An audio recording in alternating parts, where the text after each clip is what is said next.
Bonjour à tous, bonjour les amis, bonjour.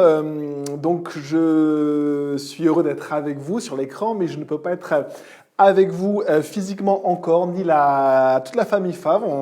On est avec vous, on est connectés sur les écrans et on passe ce moment connectés, mais pas ensemble.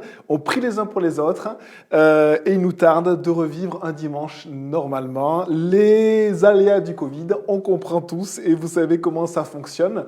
Je vous invite simplement à prier, peut-être à commencer ces moments en prière, ce dimanche matin en prière pour remettre simplement dans les mains de Dieu ce moment d'enseignement. Seigneur Jésus, on a besoin de toi ce matin. On te demande de nous inspirer par ton esprit. Inspire-moi, Seigneur, que tu puisses bénir aussi chaque personne ici présente ce matin, ce dimanche matin, et que tu puisses nourrir vraiment ton peuple, Seigneur, ce troupeau pour lequel tu es mort, pour lequel Jésus-Christ est mort. On te remercie, Seigneur, pour ta parole qui est douce et qui est tellement pleine de puissance et qui vient de toi. On te demande de nous enseigner et on a envie de grandir, d'être fortifié en toi ce matin. Merci Jésus-Christ, que ton nom soit béni s'il te plaît. Amen. Eh bien, bienvenue les amis, et on y va dans Acte 17. Vous pouvez prendre une Bible autour de vous, Acte 17. Et on est, Acte 17, vous voyez le titre que j'ai choisi, le titre, c'est une étape imprévue. On est dans Acte 17 à partir du verset 12 et on continue notre traversée de ce livre. On traverse la parole de Dieu, verset par verset, chapitre par chapitre et livre après livre. On avait étudié quelques livres dans l'Église. Je ne sais pas si vous vous souvenez d'un Corinthien. Avant 1 Corinthien, on avait étudié aussi 1 Jean avec le pasteur Steve. On a aussi traversé quelques épîtres et on a traversé également l'évangile de Matthieu. Là, on est dans les actes. Et on avait vu la dernière fois l'accueil de Paul à Bérée. C'était un accueil, enfin, on pourrait dire, un accueil qui était tellement positif, tellement encourageant. Et on pourrait se dire, ce n'était pas forcément l'accueil que Paul a reçu, mais c'est l'accueil que la parole de Dieu a reçu qui était tellement encourageante.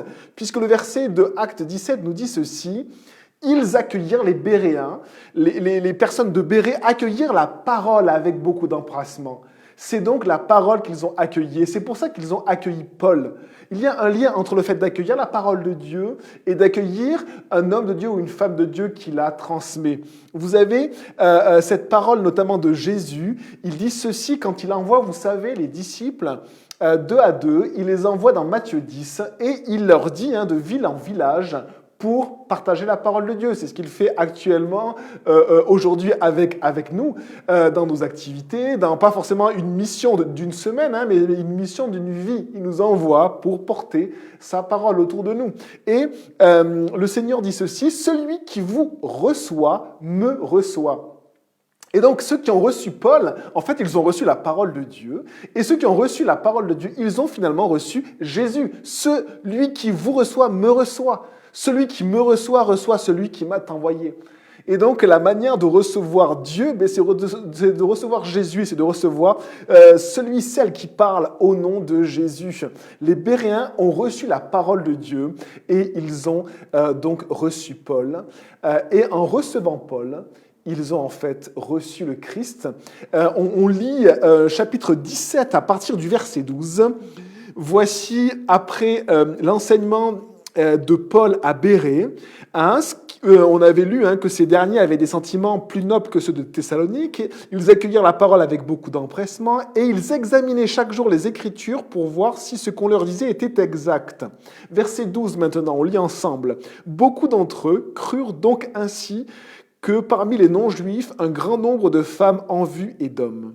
Mais quand les Juifs de Thessalonique apprirent que Paul annonçait la parole de Dieu aussi à Bérée, ils y vinrent pour agiter et troubler la foule. Alors les frères firent aussitôt partir Paul du côté de la mer, tandis que Silas et Timothée restaient à Bérée. Ceux qui accompagnaient Paul le conduisirent jusqu'à Athènes, puis ils repartirent, chargés de transmettre à Silas et à Timothée l'ordre de le rejoindre au plus tôt. On lit simplement le verset d'après pour le contexte. Pendant que Paul les attendait à Athènes, son esprit était profondément indigné à la vue de cette ville pleine d'idoles.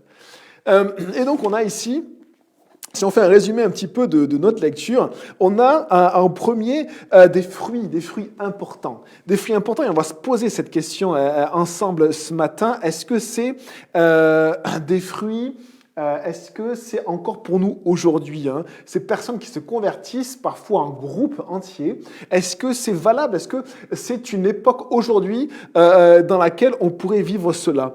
Et juste après, on va voir encore l'opposition, même les Juifs, et Paul l'a déjà vécu, dans son premier voyage notamment, les Juifs qui vont même aller de ville en ville pour rechercher Paul. Là, c'est carrément une chasse, ils chassent Paul, ils vont de ville en ville pour essayer de mettre la main sur lui et de le mettre en procès pour le faire taire. Et donc cette opposition incroyable, ce mal qui est à l'œuvre, ces ténèbres qui sont là, et on verra après, on finira avec les versets suivants où Paul finalement il doit quitter en fait sa propre équipe, ses compagnons d'œuvre, comme il aimait à les appeler, ses frères d'armes, on pourrait dire, et il doit les quitter. On le prend pour l'amener à Athènes. Il n'a pas forcément choisi d'y aller, et donc finalement, il se retrouve seul. Alors qu'il était en train d'enseigner la parole de Dieu à Bérée, alors qu'il y avait des fruits dans cette ville, et tout d'un coup, une étape inattendue, il se retrouve seul à Athènes, et on le voit errer dans les rues d'Athènes, en se demandant, mais qu'est-ce que c'est que toutes ces idoles? Donc c'était étonnant de voir cette étape inattendue de Paul, et on s'arrêtera là. Voilà pour un petit résumé de ce texte. Alors on lit verset 12. « Beaucoup d'entre eux crurent donc, ainsi que parmi les non-juifs, un grand nombre de femmes en vue et d'hommes. » Donc de femmes en vue, c'est-à-dire de femmes qui sont dans des catégories sociales élevées. Et donc un bon groupe de juifs croient et un bon groupe de non-juifs croient. Quand on voit les fruits de la prédication de Paul dans ses voyages, si on regarde un petit peu les fruits, on peut se demander est-ce que la prédication de Paul portait des fruits. Eh bien, oui, on le voit. On le voit que des personnes se donnent leur vie à Christ. On voit que des églises sont fondées et naissent et qu'elles sont implantées. On voit également Paul qui enseigne, qui exhorte, qui édifie les églises avec ses frères, ses compagnons d'œuvre, et on le voit qu'il y a effectivement des fruits, et on a encore ce verset qui est super encourageant. Beaucoup d'entre eux crurent. Imaginez si on disait à Bourges, beaucoup de personnes de la rue de Ron ont cru, beaucoup de personnes de telle famille ont cru, beaucoup de personnes du Val de Ron ont cru. Il y a vraiment un grand groupe.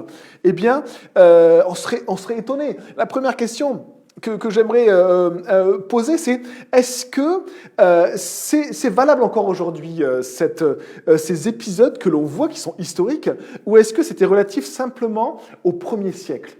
On peut peut-être se poser cette question-là. On sait que le Seigneur, en premier, a donné une mission. Il a donné une mission dans Matthieu 28, verset 19, et il a dit « Faites de toutes les nations des disciples ».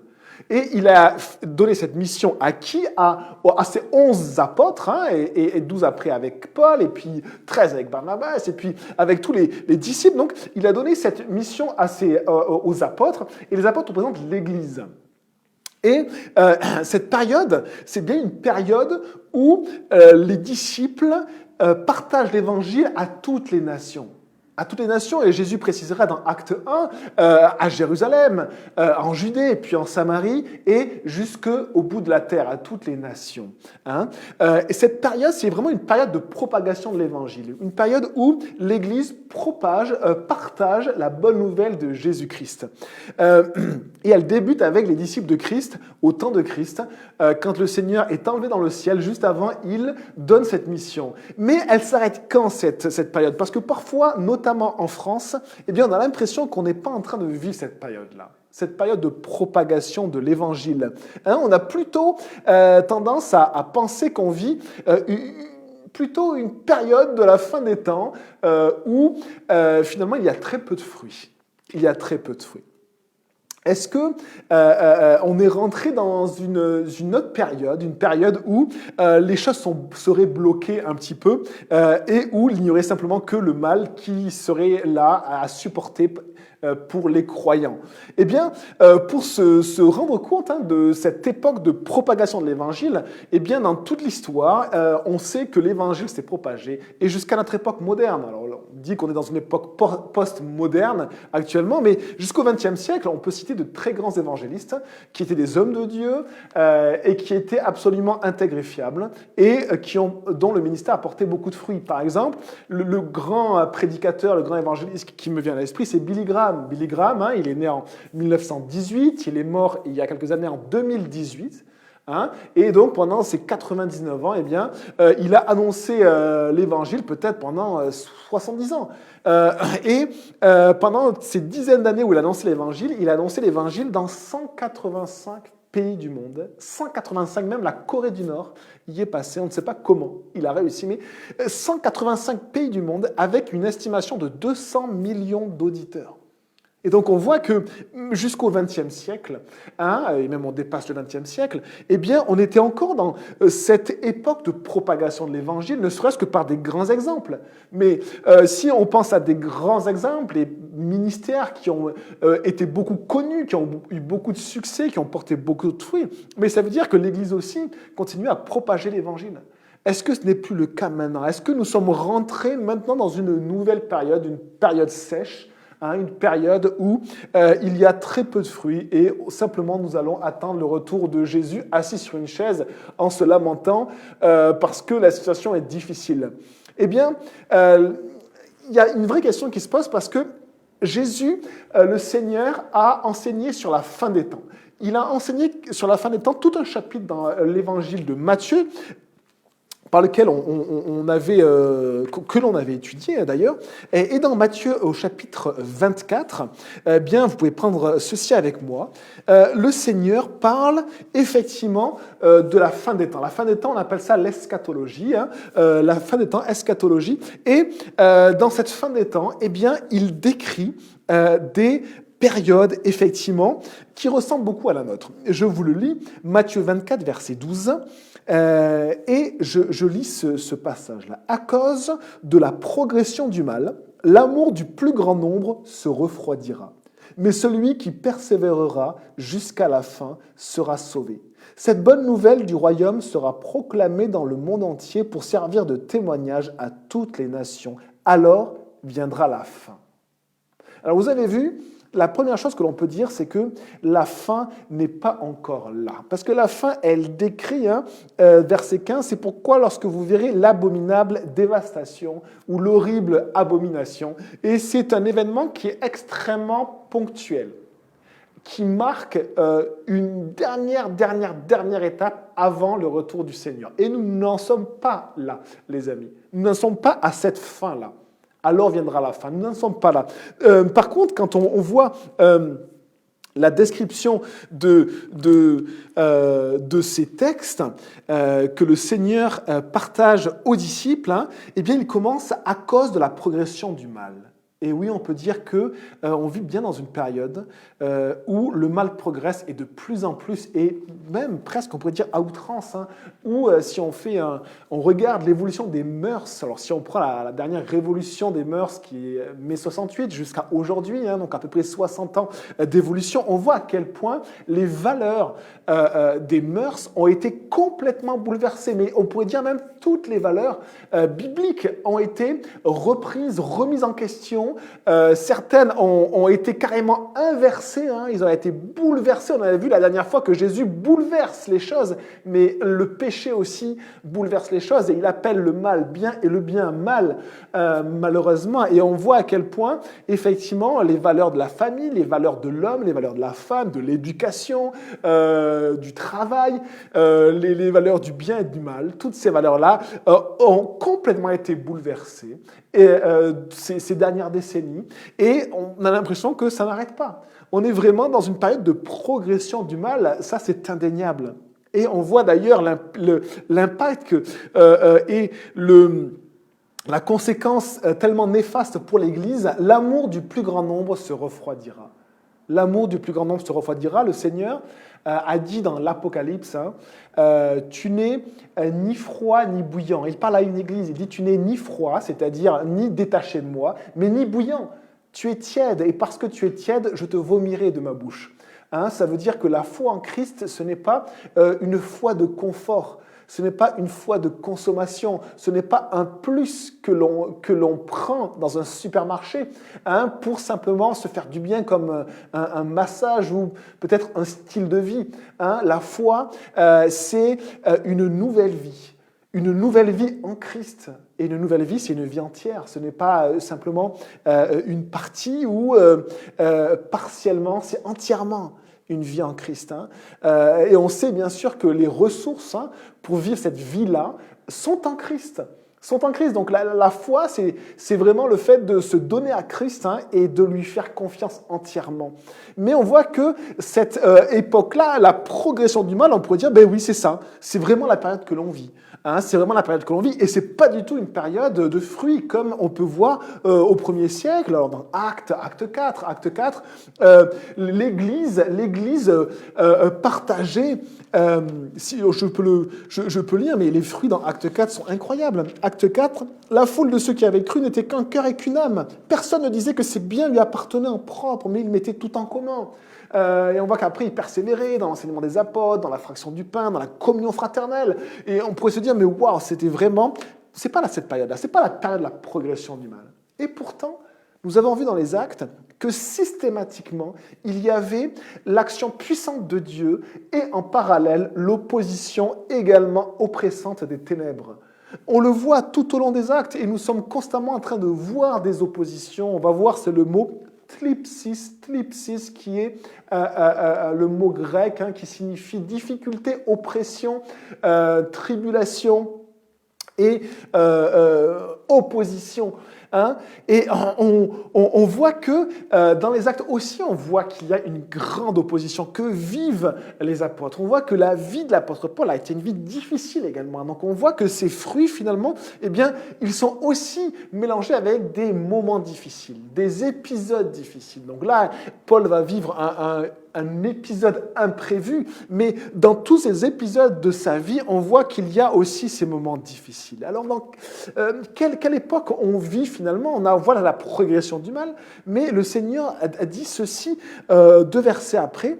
Cette bonne nouvelle du royaume sera proclamée dans le monde entier. Dans Matthieu 24, verset 14. À la fois, on a une étape vraiment, ce phénomène de la progression du mal, qui est indéniable, mais à la fois, on a un autre phénomène qui agit, un autre mouvement qui est en œuvre et qui également ne s'arrête pas. Malheureusement, le mal progresse et ça ne s'arrête pas, mais en parallèle, on voit que la bonne nouvelle du royaume, c'est-à-dire l'évangile de Christ sera proclamé dans le monde entier.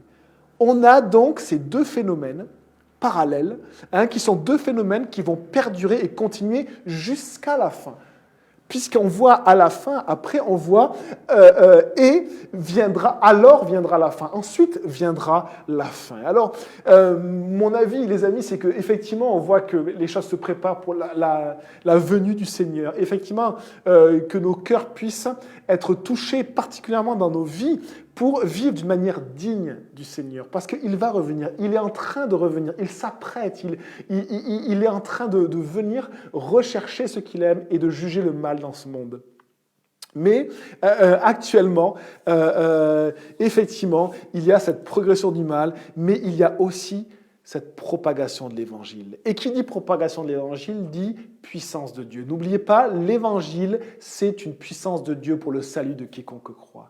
Ça veut dire que la puissance de Dieu, si l'Évangile se propage et proclamé, ça veut dire que la puissance de Dieu est à l'œuvre également. Et si la puissance de Dieu, ça veut dire qu'il y a encore des gens. Et il y aura encore des gens qui viendront à Christ, ou encore personnellement, individuellement, ou même en famille, ou même en groupe. Il y aura encore peut-être des écoles, des universités, des rues, des villages, des villes, des maisons qui vont être touchées par l'Évangile et où on pourra lire un grand nombre s'est tourné vers Christ. Un grand nombre a cru en la parole de Dieu, en la parole de Christ. hein. Et je voulais commencer cet enseignement en nous encourageant de la sorte avec les paroles du Seigneur, ces paroles de Matthieu 24. Et alors viendra la fin, et on pourrait se dire, là on est proche de la fin. Hein, on se dit, mais est-ce que voilà, on se dit souvent, c'est un peu le début de la fin là. Hein. Et alors, c'est quand la fin? C'est quand la venue de Jésus? Et alors, désolé, hein, parce que j'avais une note sur l'heure exacte de la venue de Jésus, mais j'ai perdu la note. La date aussi, donc j'ai perdu, désolé, ça aurait été vraiment pratique, mais je ne l'ai plus. Et vous voyez bien que c'est un peu d'humour pour vous dire en fait que je ne sais pas, personne ne sait. Et que le Seigneur d'ailleurs a répondu à cette question. Quand viendras-tu régner? Eh bien, la réponse est très simple. Acte 1, verset 7. Ce n'est pas à vous de connaître les temps ou les moments que le Père a fixés de sa propre autorité. Ce n'est pas à vous de connaître les temps ou les moments que le Père a fixés de sa propre autorité. Jésus répond à ses disciples qui lui demandent cette même question. Et la fin, c'est quand? Et voici sa réponse. Mais regardez comment il continue, le Seigneur, il y a 2000 ans, et cette parole est pour nous aujourd'hui en 2022, mais vous recevrez une puissance lorsque le Saint-Esprit viendra sur vous, et vous serez mes témoins à Jérusalem, dans toute la Judée, dans la Samarie, et également à Bourges et au Val d'Oron, jusqu'aux extrémités de la terre. Et les amis, cette parole, la puissance de sa parole et la puissance de son esprit est pour nous aujourd'hui et pour chaque croyant. Pour chaque croyant, et autant que le Seigneur en appellera. Et quand son ciel sera plein, le Seigneur reviendra. Le Seigneur reviendra, mais il use de patience, ne voulant qu'aucun ne périsse. Et j'espère qu'on a le même cœur que le Seigneur Dieu, qu'on a le même cœur que notre Dieu, et de se dire, Seigneur, sauve le plus grand nombre. Sauve le plus grand nombre, s'il te plaît. Sauve des foules, sauve des familles, sauve des rues, des villages, sauve des maisons entières, s'il te plaît. Sauve des générations, sauve, Seigneur, s'il te plaît. L'Évangile est un témoignage constant dans l'histoire, depuis 20 siècles. Ésaïe 26, verset 4 nous dit « Confiez-vous en l'Éternel, à perpétuité, car l'Éternel est le rocher des siècles. » Souvenez-vous de cette expression si vous retenez une chose ce matin. L'Éternel est le rocher des siècles. De tout temps, dans la tempête de la pensée humaine, vous savez, ce ballottage, aller à droite et à gauche, suivre telle idée et puis telle autre, il y a toujours eu un rocher inébranlable qui n'a pas bougé d'un iota, qui a toujours été le même, hier, aujourd'hui et éternellement.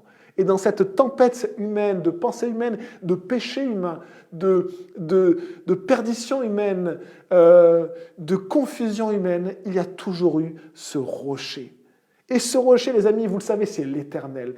L'Éternel. Et le rocher, les amis, c'est Christ. Hébreux 13, verset 8 nous dit « Jésus-Christ est le même hier, aujourd'hui et éternellement ». Ça veut dire que Jésus a les caractéristiques du rocher des siècles. C'est le rocher des siècles que le Seigneur Dieu a envoyé sur la terre. Dieu venu en chair, Dieu est venu sur cette terre, le rocher des siècles. Celui qui est le même hier, aujourd'hui et éternellement. Et c'est lui le témoignage constant qui est partagé, qui sera partagé jusqu'au bout, et qui a en lui la même puissance depuis 2000 ans, la puissance de sauver, de guérir, de laver les péchés, de pardonner, de donner la vie éternelle. Jésus, le rocher des siècles, ce témoignage constant. Et alors, on va passer maintenant au verset suivant, le verset 13, mais j'espère que ça nous encourage de nous dire que malgré la progression du mal, eh bien, nous vivons aussi un temps de propagation de l'Évangile. Un temps où le Seigneur, finalement, continue à donner la même mission. Cette mission est toujours valable. Allez et faites de toutes les nations des disciples de Christ, les baptisant au nom du Père, du Fils et du Saint-Esprit, et leur enseignant à pratiquer tout ce que je vous ai prescrit. Et voici moi, je suis avec vous tous les jours jusqu'à la fin du monde. Que le Seigneur est grand, sois loué, Seigneur Jésus. Verset 13 de Acte 17. Acte 17, verset 13.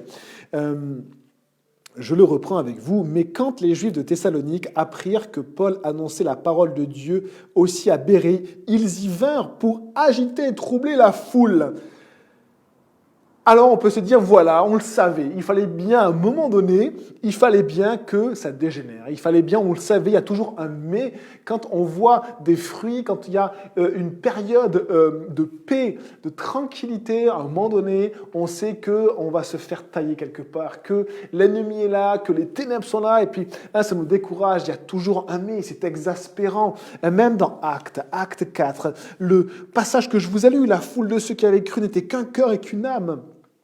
Personne ne disait que ces biens lui appartenaient en propre, mais ils mettaient tout en commun. Eh bien, chapitre 5, c'est-à-dire juste l'épisode d'après, on lit « Mais un homme appelé Ananias, avec Saphira sa femme, vendit une propriété et garda une partie du prix en accord avec sa femme. » Il y a la duplicité qui rentre dans l'Église. Il y a le mensonge, il y a le péché, il y a le fait de mentir, de cacher, de dissimuler, d'avoir un cœur double. Et là, on voit également une opposition qui vient de l'intérieur même de l'Église. Et ici, dans Acte 17, on voit une opposition qui vient de l'extérieur. Ces Juifs qui étaient restés incrédules, qui sont en train de pourchasser Paul de ville en ville. Il y a toujours un mais, on a l'impression, mais vous savez effectivement que, mes frères et sœurs, ce n'est pas une surprise pour nous. Ce n'est pas une surprise qu'il y a des mais dans la vie chrétienne, dans la vie d'Église. Nous avons passé au travers de beaucoup de périodes dans notre Église à Bourges, de périodes douces, de périodes paisibles, de périodes vraiment où on a ressenti l'amour de Christ, l'amour de Jésus dans son troupeau, dans sa famille, la famille de Christ. Et on a vécu aussi des moments d'opposition où à l'intérieur de l'Église ça a été difficile, des moments d'opposition aussi où à l'extérieur ça a été difficile. On a vécu toutes sortes de périodes, les amis. Jésus dit ceci, Jean 16, verset 33. « Je vous ai dit ces choses afin que vous ayez la paix en moi. Vous aurez des tribulations dans le monde. » Tribulation, c'est le mot thlipsis, opposition, difficulté, tribulation. Vous aurez des tribulations dans le monde, mais prenez courage, j'ai vaincu le monde. Hein? Et alors, ce n'est pas la première fois qu'on suit Paul dans d'autres villes pour le faire taire. On en avait vu d'ailleurs au premier voyage, il y avait encore un mais, puisque à Antioche de Pisidie, ce n'était pas la première Antioche dans laquelle ils étaient, c'était une autre Antioche de laquelle ils étaient partis, de leur grande église d'Antioche, où on avait vu qu'ils avaient été envoyés, Paul et Barnabas. Mais notre Antioche, eh bien, en fait, ils ont été chassés. Acte 13. À Iconium, la ville d'après, ils doivent fuir. À Lystre, encore après, ils sont rattrapés par des Juifs qui viennent d'Antioche et d'Iconium. La même situation, des personnes qui ont été incrédules et qui en veulent quasiment à mort à ces personnes qui partagent l'Évangile. Et ils arrivent, acte 14, verset 19, d'Antioche et d'Iconium, des Juifs, donc ils arrivèrent d'Antioche et d'Iconium, des Juifs qui gagnèrent la foule. Après avoir lapidé Paul, ils le traînèrent hors de la ville, pensant qu'il était mort. Et jusque-là, et dans les épîtres, on voit cette phrase dans Hébreux 12, verset 4, « Vous n'avez pas encore résisté jusqu'au sang en luttant contre le péché. » Paul et Barnabas ont résisté, eux, jusqu'au sang. Paul, oui. Barnabas, sûrement aussi. Et nous, effectivement, nous vivons des mais, des oppositions. Et on a des périodes magnifiques dans l'Église, dans nos vies avec Christ. Et il y a des mais qui arrivent. Et là, il y a un mais incroyable, puisque Paul même est lapidé. Paul, lui, il lutte contre le péché même jusqu'au sang. Et après cette période-là, il va se relever, le Seigneur va lui faire la grâce de lui laisser la vie, peut-être le ressusciter, on ne sait pas, la protection face à cette lapidation est surnaturelle, elle vient de Dieu. Et on sait qu'après, il est retourné dans les villes qu'il avait traversées juste avant, Lystre, Iconium, Antioche de Pisidie, et il va fortifier l'esprit des disciples. Acte 14, 22. Les encourager à persévérer dans la foi. Persévérer dans la foi, c'est garder la foi. Combattre avec encore cette foi-là. Continuer sur le chemin. le chemin de Christ, le chemin du royaume de Dieu, à persévérer dans la foi. Et il disait ceci, c'est à travers beaucoup de difficultés, thlipsis, qu'il nous faut entrer dans le royaume de Dieu. Le chemin de Christ, le chemin de l'Évangile, le chemin qui mène au royaume de Dieu, c'est un chemin où il y a des jalons de difficultés, d'opposition, d'embûches, d'épreuves, de tentations. Et le Seigneur nous l'a clairement dit. Les apôtres nous le disent aussi clairement. Le chemin du chrétien n'est pas simplement un chemin où on ressent des bonnes choses, un bien-être. Vous savez, on comme un peu voilà, les techniques de relaxation, comme des coachs de vie qui seraient à côté de nous et qui nous feraient nous sentir juste bien. On voit que la vie chrétienne, c'est une autre dimension que cela. C'est une nouvelle vie en Christ. Une nouvelle vie en Christ dans laquelle il y a des oppositions. Et parfois des oppositions féroces, des oppositions difficiles, des oppositions où on se demande ce qu'il arrive, des oppositions vraiment où on est ébranlé. N'abandonnons pas en chemin. N'abandonnons pas en chemin, les amis. Ah, nous, on aimerait vraiment le plaisir et le confort. C'est vraiment notre société qui le vend continuellement. Le plaisir, le confort, dans les écrans, dans les spectacles, dans le divertissement. On aimerait ceci, on aimerait aussi le succès, la gloire, mais on n'aimerait pas trop la couronne d'épines de Jésus. La couronne d'épines de Jésus, non, on n'y pense pas forcément, on n'y a pas forcément pensé. Nous, on préfère sa couronne de gloire. Vous savez, quand j'ai étudié ce terme couronne, cette couronne, je me suis dit, mais dans le Nouveau Testament, il est parlé de couronne. Paul, par exemple, il va nous parler de couronne, il va dire que la couronne de la justice lui est réservée. Il va parler de la couronne de vie. Il va parler de la couronne même de gloire, comme si c'est quelque chose qui nous attend et qui attendait Paul. Et pourquoi? La seule chose qu'il avait faite, Paul, c'est pas tellement son ministère extraordinaire. Il va le dire lui-même. Il va le dire en fait.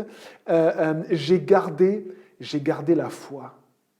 J'ai gardé la foi. Maintenant, la couronne de la justice m'est réservée. J'ai gardé la foi. J'ai combattu le bon combat. J'ai gardé la foi. Et on aimerait toutes sortes de couronnes, mais surtout pas la couronne d'épines. Et pourtant, c'est la première couronne que Jésus a eue. La première couronne que Jésus a eue, c'est la couronne d'épines. Il est venu sur cette terre et la première couronne qu'on a posée sur ses pieds et qu'on a posée sur sa tête, et ça a été une couronne d'épines. Ça a été une couronne d'épines. Et nous, on aimerait avoir plutôt la couronne de gloire plutôt que la couronne d'épines. Hébreux 2, verset 9, elle nous dit ceci, toutefois, celui qui a été abaissé pour un peu de temps, nous le voyons couronné de gloire et d'honneur à cause de la mort qu'il a soufferte. Ça veut dire que Jésus, aujourd'hui, est couronné de gloire, mais parce qu'avant, il a suivi aussi un chemin où il a été couronné d'épines, aussi d'opposition, aussi de dureté, de tribulation. Et il nous le dit, j'ai vécu des tribulations, vous en vivrez, mais ayez bon courage, moi, j'ai vaincu le monde. Je pense vraiment que cette couronne d'épines nous parle vraiment de ces oppositions. On n'a pas à vivre la croix, on n'a pas à revivre la croix, c'est le Seigneur qui a vécu la croix pour nous. On n'a pas à revivre le lot des péchés de l'humanité sur nous. L'abandon de Dieu, on n'a pas à le vivre cela. Mais cette couronne d'épines, c'est aussi cette croix que l'on porte et qui est dure à porter parfois, eh bien, effectivement, c'est le lot du chrétien. C'est le lot du chrétien et on aimerait avoir cette couronne de gloire, cette couronne de la victoire. Vous savez que la couronne de gloire au temps des Romains, au temps où écrivait Paul d'ailleurs, c'était une couronne de laurier que l'on donnait dans les stades où après après des courses, par exemple, hein, ou des événements sportifs, le vainqueur, celui qui avait vaincu, qui avait gagné, eh bien, il avait sa couronne de gloire. Une couronne qui était une couronne périssable, c'est-à-dire une couronne qui allait sécher, qui allait mourir, qui allait se détériorer. Et le Seigneur nous dit qu'il nous réserve une couronne de gloire dans le ciel. On va partager la gloire de Dieu. Ce ne sera pas la nôtre, ce ne sera pas de notre gloire, mais ce sera la gloire de Dieu. Il nous revêtira de sa gloire. On aura des corps glorifiés, glorieux. Et c'est la réalité du ciel qui attend les croyants, ceux qui gardent la foi, ceux qui continuent sur ce chemin, le chemin du royaume de Dieu, qui est semé d'opposition et d'embûches. Hein. Parfois, nous aimerions demander à Dieu plus de fruits, et on fait parfois la confusion entre fruits et gloire. Quand on voit Actes 17, verset 12, on voit qu'il y a des fruits, il y a tout un groupe de personnes qui vient à Christ. Mais parfois, l'étape juste d'après, on verra qu'il y aura très peu de fruits. Regardez, si on lit par exemple Acte 17 et la suite, hein, donc Acte 17, verset 14 et suivant, eh bien, vous voyez ceci. Donc il y a cette opposition-là qu'on vient de voir au verset 13 et on continue. Alors les frères firent aussitôt partir Paul du côté de la mer, tandis que Silas et Timothée restaient à Bérée. Et donc, finalement, on voit que Paul n'a même pas eu le temps d'organiser son voyage, la suite de son voyage, que peut-être à la seconde près, il a fallu prendre le baluchon, 2-3 affaires et partir parce qu'il était pourchassé et qu'il savait que ça s'était très mal passé à Thessalonique notamment. Et donc, finalement, les frères qui le savent, eh bien, accompagnent, font fuir Paul du côté de la mer. Hein, donc peut-être qu'ils vont prendre le bateau, mais on voit par la suite que, verset 15, ceux qui accompagnaient Paul le conduisirent jusqu'à Athènes. Et donc ils ont sûrement pris le chemin, finalement, le chemin de terre, hein, et pas forcément le chemin de la mer. Et on voit que en fait, leur itinéraire n'est pas prévu. Leur itinéraire se fait pas à pas, et c'est une étape qu'ils n'avaient pas prévue. Une étape où Paul est privé de Timothée et de Silas. On le voit parce que on a l'impression qu'ils n'ont même pas eu le temps d'organiser ceci, parce que Paul demande à ceux qui l'ont accompagné, hein, puis de repartir chargés de transmettre à Silas et à Timothée l'ordre de le rejoindre au plus tôt. Au plus tôt, Paul se retrouve tout seul. Il se retrouve tout seul. Et c'est assez étonnant, hein, il perd son équipe. Il perd son équipe.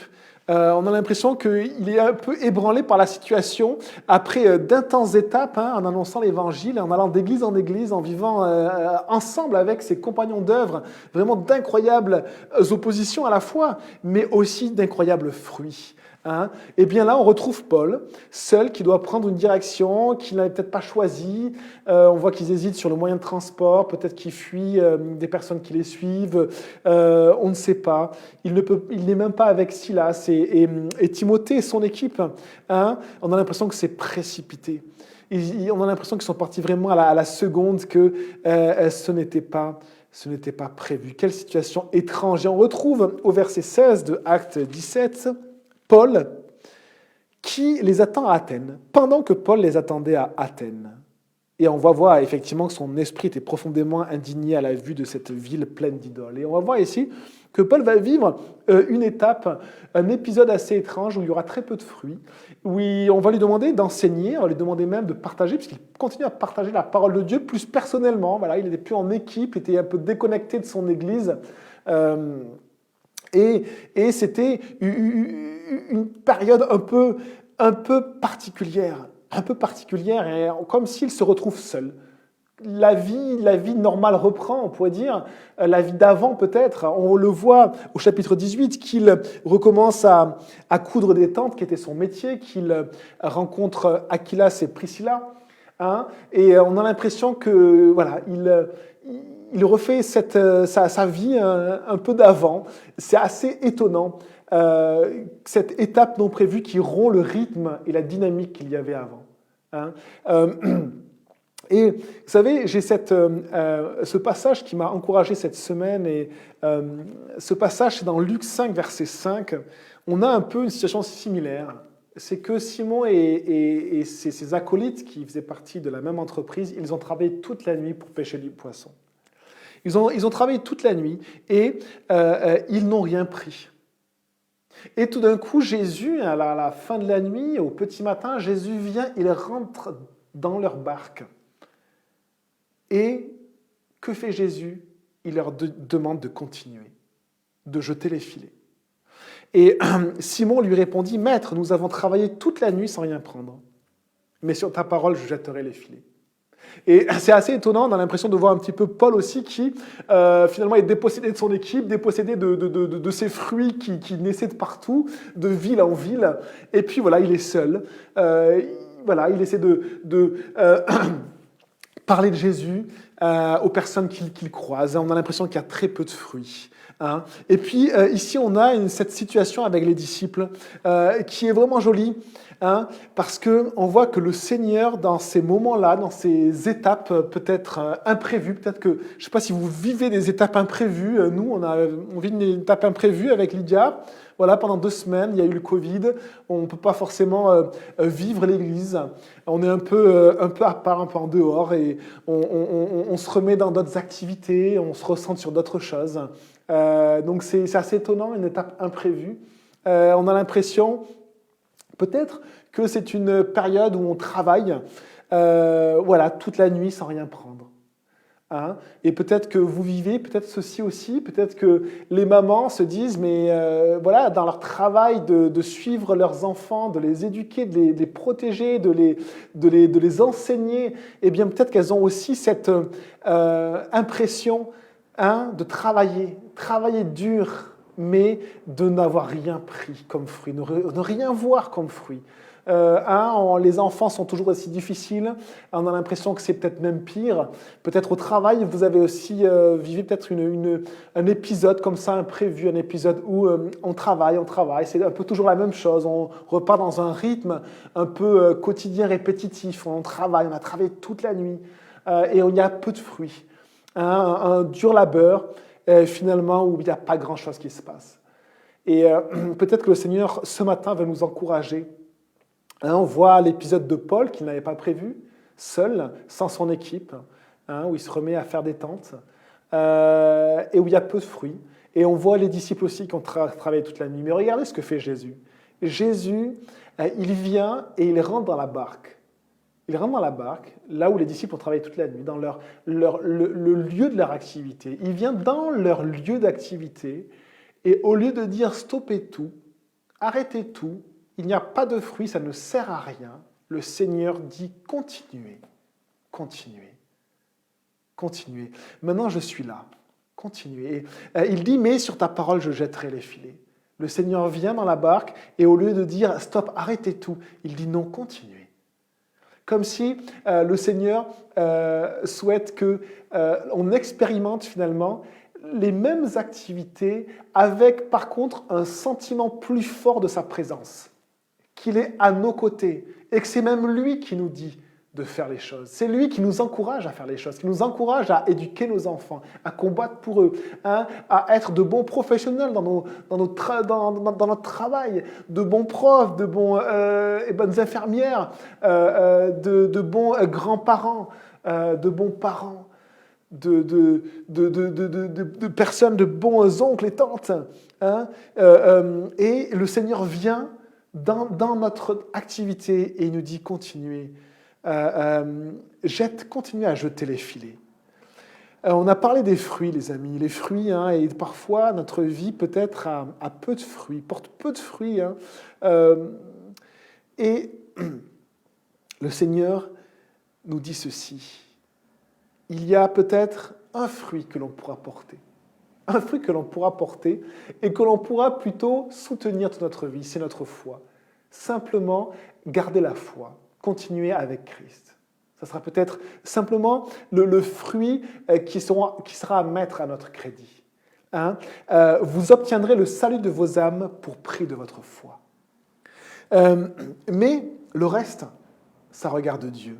Le reste, Paul enseigne tellement clairement dessus. 1 Corinthiens 3,6 nous dit « J'ai planté, Apollos a arrosé, mais Dieu a fait croître. » Dieu a fait croître. C'est Dieu qui produit les fruits. Et si notre vie produit peu de fruits peut-être, malgré notre travail, malgré le fait qu'on est fatigué, on aimerait des fois s'arrêter. Hein, et dans cette vie actuelle, quand on en a marre de notre vie répétitive, le monde dit « Oh là, arrête tout, change d'enfant, change de femme, change de mari, tu peux même changer de sexe si tu veux aujourd'hui, change tout, change de maison, change de vie, change de travail, change tout. » Et c'est comme si le Seigneur nous dit vraiment l'inverse. Il nous dit non, continue, jette les filets. Je suis avec toi. Regarde à quel point je suis avec toi. Regarde à quel point je veux agir dans ton activité, là où tu es. Et peut-être que le Seigneur va vous appeler à faire autre chose à un moment donné. Pas de changer d'enfant ou de mari ou de femme, bien sûr, mais de changer peut-être d'activité. Mais actuellement, c'est comme s'il dit, continue à jeter les filets. Et les fruits appartiennent à Dieu. C'est Dieu qui les produit. Hein, en sorte que ce n'est pas celui qui plante qui est quelque chose, ni celui qui arrose, donc ni celui qui travaille. Et on travaille, on œuvre, on travaille pour nos enfants, on travaille pour nos couples, on travaille dans l'entreprise dans laquelle on est, on travaille. Mais c'est Dieu qui fait croître. C'est Dieu qui fait croître. Et le Seigneur vient dans notre barque pour nous rappeler cela. Et pour nous dire, continue. C'est moi qui produis les fruits, ne t'inquiète pas, continue à jeter les filets. Et si il y a des fruits, à un moment donné, s'il y a une abondance de fruits, eh bien peut-être que ces étapes imprévues nous auront appris une chose, c'est que tout vient de Dieu et que tout vient de la grâce de Dieu. Et peut-être que cette expérience de vivre un peu plus dans la grâce, un peu plus juste avec Jésus. Vous savez, avant d'être devant les foules et s'occuper des foules, les disciples ont d'abord été dans leur barque avec leurs 3 collègues à pêcher du poisson. Et ils ont expérimenté la présence de Jésus dans leur barque avant d'expérimenter la présence de Jésus devant les foules et dans des ministères qui étaient incroyables, mais avec beaucoup d'opposition aussi. Expérimentons la présence de Jésus dans notre barque. Le reste, c'est le Seigneur qui s'en occupe. Et on espère que le Seigneur appellera beaucoup de personnes à le servir encore plus dans leur vie, à propager l'Évangile comme Paul encore plus dans leur vie, hein, et à être des exemples de foi, des exemples de personnes qui auront servi, hein, et dans les vies desquelles le Seigneur aura fait croître. Hein, mais expérimentons d'abord cette vie avec Christ dans nos barques. Jésus est là. Jésus commence une discussion avec moi dans mes journées, dans mes difficultés de tous les jours, dans mes détails. Hein, je repense à Paul seul à Athènes ou avec ses tantes qui devaient travailler avec ses tantes. Il devait se dire, mais je devrais normalement être avec mon équipe en train d'évangéliser et là je ne peux pas parce qu'il faut que je travaille. Et dans ces moments-là, le Seigneur était avec lui. Jette tes filets. Et on sait ce qui va se passer après. Quand les disciples vont jeter les filets, le Seigneur va montrer sa puissance, la puissance de Christ. Les filets vont être remplis de poissons, remplis. Vous savez à quel point le Seigneur veut nous remplir de ses bénédictions. Il veut nous remplir de sa grâce. Il veut nous remplir de ses bienfaits. Le Seigneur veut nous remplir tellement de choses. C'est un bon et tendre Père qui est dans le ciel et qui veut donner avec abondance. Abondance. Vous obtiendrez le salut de vos âmes pour prix de votre foi. Le reste, ça regarde Dieu. Hein, et si quelqu'un cherche la gloire, si peut-être, hein, eh bien, ces périodes-là aussi nous aident à mettre la gloire ou la recherche de gloire de côté. Hein, quand on se retrouve seul, quand on est seul dans sa barque avec 2-3 collègues, eh bien, il n'y a plus de gloire, il y a juste Jésus dans la barque qui nous dit « jette tes filets ». Hein? Et s'il y a des fruits, eh bien, on comprend ensuite que ce sont des fruits que Dieu a produits, que c'est Dieu qui a rempli le filet de ces centaines de poissons, que c'est Dieu qui a mené mes enfants à Christ, que c'est Dieu qui a fait grandir l'Église, que c'est Dieu qui a touché et a édifié et a fait grandir les personnes par sa parole, que c'est Dieu qui m'a permis de parler de lui à un ami, à un voisin, une voisine, à quelqu'un qui était autour de moi. que c'est Dieu qui a transformé la vie de mon ami, que c'est Dieu qui fait toutes ces choses-là, c'est lui qui remplit le filet. Jette tes filets, continue le travail. Le Seigneur est là, le Seigneur est là. Et la gloire ne pourra revenir qu'à Dieu. Alors les frères firent aussitôt partir Paul du côté de la mer, tandis que Silas et Timothée restaient à Bérée. Ceux qui accompagnaient Paul le conduisirent jusqu'à Athènes, puis ils repartirent chargés de transmettre à Silas et à Timothée l'ordre de le rejoindre au plus tôt. Et pendant que Paul les attendait à Athènes, son esprit était profondément indigné à la vue de cette ville pleine d'idoles. Et ce sera la fois suivante que l'on lira cet épisode-là. Simon répondit à Jésus, « Maître, nous avons travaillé toute la nuit sans rien prendre. Mais sur ta parole, je jetterai les filets. » Prions les amis. Seigneur, on te remercie pour ta parole, on te remercie pour ton nom qui est grand, qui est magnifique, qui est plein de grâce et de bonté. On te remercie Seigneur parce que tu es bon, que tu es tellement bon Seigneur, que tu veux nous remplir de tes bontés, plus que juste qu'il y ait une production à notre travail. Tu veux nous faire expérimenter ta grâce. Tu veux que nous devenions amis de Dieu.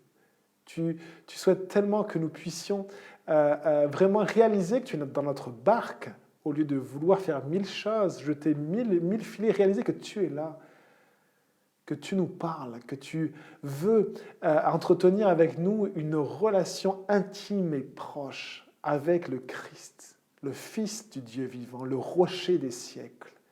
Seigneur, le rocher des siècles est avec nous. Nous voulons fonder notre vie sur toi, Jésus. Nous voulons fonder notre vie sur toi. Nous voulons apprendre à expérimenter une vie encore plus proche, plus intime avec toi. Nous voulons réaliser que tu es là, à côté de nous. Et nous voulons, Seigneur, vraiment juste te servir, œuvrer, en réalisant que c'est toi qui est là, c'est toi qui remplis les filets, ce n'est pas nous. Merci, Seigneur, que ton nom soit béni et soit glorifié, Jésus. Merci, Seigneur. Sois loué, Jésus. Amen.